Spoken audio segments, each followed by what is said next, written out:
Breaking update ಬರ್ತಾ ಇದೆ. ಸಿದ್ದರಾಮಯ್ಯ ಅವರ ಮುಖ್ಯಮಂತ್ರಿ ಚೇರ್ ಅಲ್ಲಾಡ್ತಾ ಇದೆಯಾ? 5 ವರ್ಷ ಸಿದ್ದರಾಮಯ್ಯ ಸಿಎಂ ಆಗಿರ್ತಾರಾ ಗೊತ್ತಿಲ್ಲ. ಸಿಎಂ ಆಪ್ತ ಸಲಹೆಗಾರ ಬಿಆರ್ ಪಾಟೀಲ್ ಹೊಸ ಬಾಂಬ್ ಸಿಡಿಸಿದ್ದಾರೆ. 5 ವರ್ಷ ಸಿಎಂ ಸಿದ್ದರಾಮಯ್ಯ ಸಿಎಂ ಆಗಿರ್ತಾರಾ ಅಂತ ಗೊತ್ತಿಲ್ಲ ಅಂತ ಹೇಳಿದ್ದಾರೆ. 5 ವರ್ಷ ಸಿದ್ದರಾಮಯ್ಯ ಇರಬೇಕು ಅಂತ ಬಯಸ್ತೇವೆ, ಗೊತ್ತಿಲ್ಲ ಅಂತ ಹೇಳಿದ್ದಾರೆ. ಹೈಕಮಾಂಡ್ ಏನ್ ನಿರ್ಧಾರ ಮಾಡುತ್ತೆ ಗೊತ್ತಿಲ್ಲ ಅಂತ ಹುಬ್ಬಳ್ಳಿಯಲ್ಲಿ ಬಿಆರ್ ಪಾಟೀಲ್ ಸ್ಫೋಟಕ ಹೇಳಿಕೆಯನ್ನ ಕೊಟ್ಟಿದ್ದಾರೆ. ಸಾಮಾನ್ಯವಾಗಿ ನೋಡಿ, ಎಲ್ಲವೂ ಬಹಳ ಖಚಿತವಾಗಿದ್ದಾಗ ಇಲ್ಲ ಅವ್ರನ್ನ ಯಾರು ಬದಲಾಯಿಸಕ್ಕಾಗಲ್ಲ, 5 ವರ್ಷ ಅವರೇ ಮುಖ್ಯಮಂತ್ರಿ ಅಂತ ಹೇಳ್ಬಿಟ್ಟು ನಡೆದು ಬಿಡ್ತಾರೆ. ಆದ್ರೆ ಬಿಆರ್ ಪಾಟೀಲ್ ಅಂತವರು ಹೀಗೆ ಹೇಳಿದ್ರು ಅಂದ್ರೆ ಗೊತ್ತಿಲ್ಲ, ಹೈಕಮಾಂಡ್ ಏನ್ ನಿರ್ಧಾರ ತಗೊಳುತ್ತೆ ಗೊತ್ತಿಲ್ಲ ಅಂತ ಹೇಳಿದ್ರು ಅಂದ್ರೆ ಹಾಗಾದ್ರೆ ದಾಲ್ ಮೇ ಕುಚ್ ಕಾಲಾ ಹೈ ಅನ್ನಂಗೆ ಏನೋ ಇರ್ಬೇಕಿದ್ರಲ್ಲಿ ಅನ್ನೋ ಭಾವನೆ ಬರುತ್ತೆ. 5 ವರ್ಷ ಇಲ್ಲ ಗೊತ್ತಿಲ್ಲ, ಹೈಕಮಾಂಡ್ ಬಿಟ್ಟರೆ ಸಿಎಂ ಬದಲಾವಣೆ ಆಗಬೇಕು ಅಂತ ಇಲ್ಲ. 5 ವರ್ಷ ಇಲ್ಲ ಗೊತ್ತಿಲ್ಲ, ಹೈಕಮಾಂಡ್ ಬಿಟ್ಟದ ವಿಷಯ ನನಗೆ ಗೊತ್ತಿಲ್ಲ. ಸಿದ್ದರಾಮಯ್ಯನವರನ್ನ ಬದಲಾವಣೆ ಮಾಡಬೇಕಂತ ಯಾವ ಶಾಸಕನ ಮನಸ್ಸಿನಲ್ಲೂ ಕೂಡ ಇಲ್ಲ, ವಿಚಾರ ಪ್ರಸ್ತಾಪ ಆಗಿಲ್ಲ, ಎಲ್ಲೂ ಚರ್ಚೆ ಇಲ್ಲ. ಇನ್ನು 5 ವರ್ಷ ಇರಬೇಕು ಅಂತ ಬಯಸ್ತಾ ಇದ್ವಿ. ಅಂದ್ರೆ ಹೈಕಮಾಂಡ್ ತೀರ್ಮಾನ ತಗೊಂಡ್ರೆ ನಾವೇನ್ ಮಾಡಕ್ಕಾಗ್ತದೆ? ಅವ್ರ ಮೇಲೆ ಇನ್ನೂ ಜವಾಬ್ದಾರಿ ಜಾಸ್ತಿ ಕೊಡಬಹುದು ಸಿದ್ದರಾಮಯ್ಯನವ್ರ ಮೇಲೆ. ಸಿಎಂ ಬದಲಾವಣೆ ಆಗಬೇಕು ಅಂತ ಇಲ್ಲ. 5 ವರ್ಷ ಇಲ್ಲ ಗೊತ್ತಿಲ್ಲ, ಹೈಕಮಾಂಡ್ ಬಿಟ್ಟದ ವಿಷಯ ನನಗೆ ಗೊತ್ತಿಲ್ಲ. ಸಿದ್ದರಾಮಯ್ಯನವರನ್ನ ಬದಲಾವಣೆ ಮಾಡಬೇಕಂತ ಯಾವ ಶಾಸಕನ ಮನಸ್ಸಿನಲ್ಲೂ ಕೂಡ ಇಲ್ಲ, ವಿಚಾರ ಪ್ರಸ್ತಾಪ ಆಗಿಲ್ಲ, ಎಲ್ಲೂ ಚರ್ಚೆ ಇಲ್ಲ.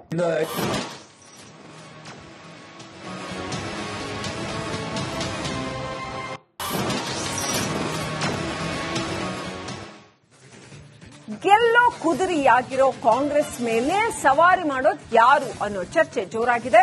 ದೆಹಲಿ ಅಂಗಳದಲ್ಲಿ ಕುರ್ಚಿ ಮೇಲೆ ಖರ್ಚೀಫ್ ಆಗೋದಕ್ಕೆ ನಾಯಕರ ಹಿಂಡು ದಂಡಾಗಿ ರಾಜಧಾನಿಗೆ ಲಗ್ಗೆ ಇಡ್ತಾ ಇದೆ.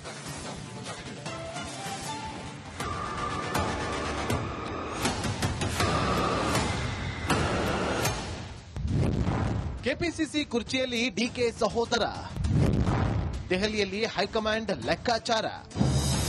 ಡಿಕೆ ಶಿವಕುಮಾರ್ ಕಾಂಗ್ರೆಸ್ ಪಾಲಿನ ಕಿಂಗ್ ಮೇಕರ್ ಆಗಿರೋ ಈ ಕೆಪಿಸಿಸಿ ಅಧ್ಯಕ್ಷರು 3 ಜವಾಬ್ದಾರಿ ನಿಭಾಯಿಸುತ್ತಿದ್ದಾರೆ. ರಾಜ್ಯದ ಉಪಮುಖ್ಯಮಂತ್ರಿ, ಬೆಂಗಳೂರು ನಗರಾಭಿವೃದ್ಧಿ ಸಚಿವರು, ಇದರ ಜೊತೆಗೆ ಕೆಪಿಸಿಸಿ ಮುಂದಾಳತ್ವ.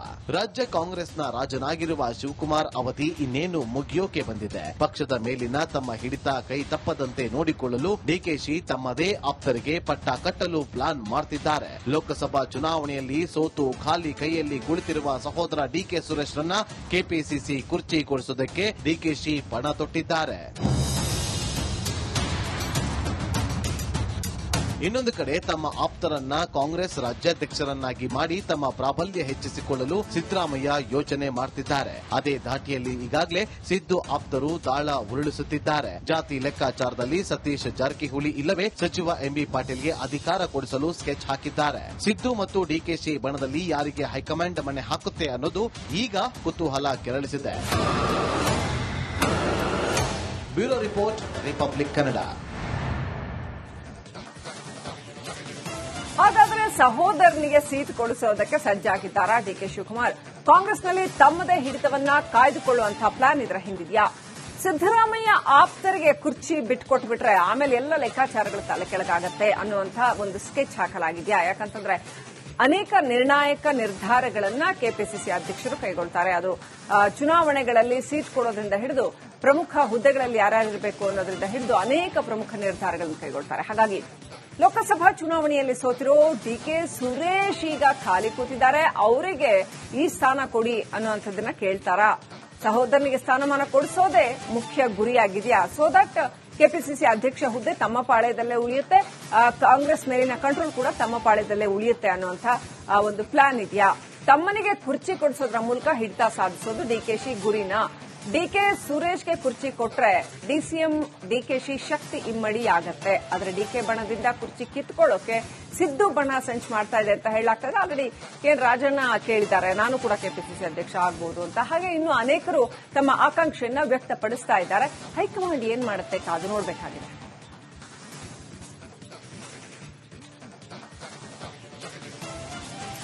ಕೆಪಿಸಿಸಿ ಕುರ್ಚಿ ಇರ್ಲಿ, ಮಂತ್ರಿಗಿರಿಯೂ ಬರಲಿ, ಸಿಎಂ ಆಗೋದಕ್ಕೂ ಸೈ, ಗೆಲ್ಲದಕ್ಕೂ ಸಾಹುಕಾರ್ ಜೈ. ಮತ್ತೊಮ್ಮೆ ಮನದ ಆಸೆಯನ್ನು ಬಿಚ್ಚಿಟ್ಟಿದ್ದಾರೆ ಸತೀಶ್ ಜಾರಕಿಹೊಳಿ. ಸಚಿವ ಸ್ಥಾನಕ್ಕಾಗಿ ಕಾಕಾ ಅಂತಿದ್ದಾರ ರಾಜು ಕಾಗೆ.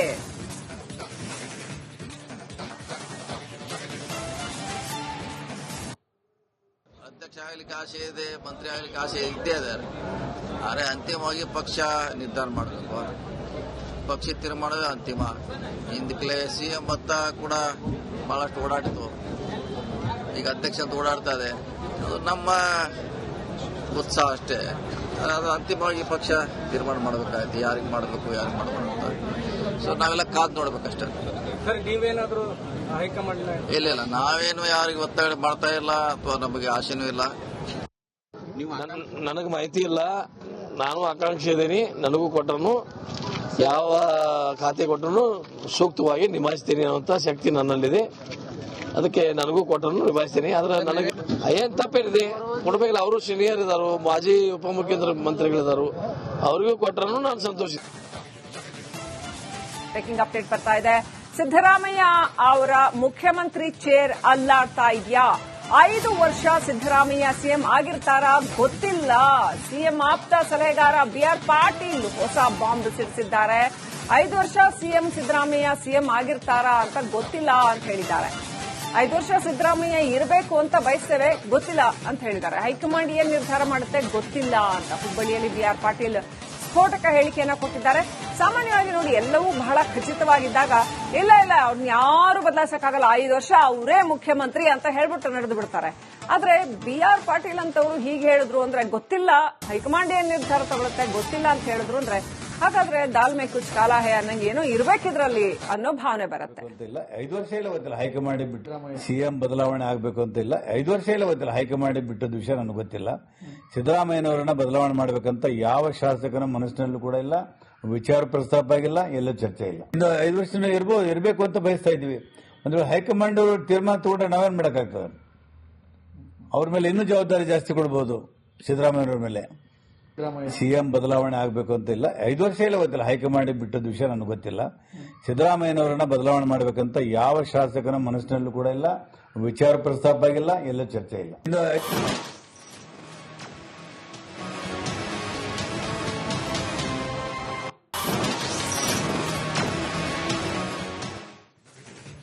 ಗೆಲ್ಲೋ ಕುದುರೆಯಾಗಿರೋ ಕಾಂಗ್ರೆಸ್ ಮೇಲೆ ಸವಾರಿ ಮಾಡೋದು ಯಾರು ಅನ್ನೋ ಚರ್ಚೆ ಜೋರಾಗಿದೆ. ದೆಹಲಿ ಅಂಗಳದಲ್ಲಿ ಕುರ್ಚಿ ಮೇಲೆ ಖರ್ಚೀಫ್ ಆಗೋದಕ್ಕೆ ನಾಯಕರ ಹಿಂಡು ದಂಡಾಗಿ ರಾಜಧಾನಿಗೆ ಲಗ್ಗೆ ಇಡ್ತಾ ಇದೆ.